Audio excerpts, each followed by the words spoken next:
বহুবার এই সিরিয়ালে বহুবার অ্যাকচুয়ালি গানটা গেয়ে নিয়েছে। তো আমি চেষ্টা করছি, আমি সিঙ্গার নই, আগে থেকে বলে দিচ্ছি, গান ভালোবাসি, দু চার লাইন গাওয়ার চেষ্টা করবো ডেফিনেটলি। তোমরা যদি সাপোর্ট করো তাহলে আর দু একটা গান বাড়তি গাইতে পারি। চলো।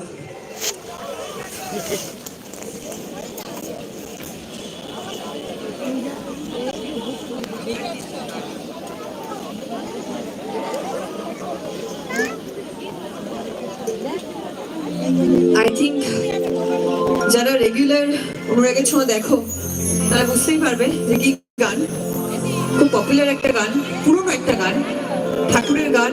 আর দীপাকে যখন অনুরাগের ছোঁয়াতে ফার্স্ট দেখানো হয়েছিল, এই গানটা থেকে রিভিল করা হয়েছিল দীপাকে। তো ডেফিনেটলি এই গানটা তো আমার কাছে খুব স্পেশাল হবেই। তো সেই গানটাই অনুষ্ঠানটা আমি শুরু করছি সেই গানটা দিয়ে। ওকে।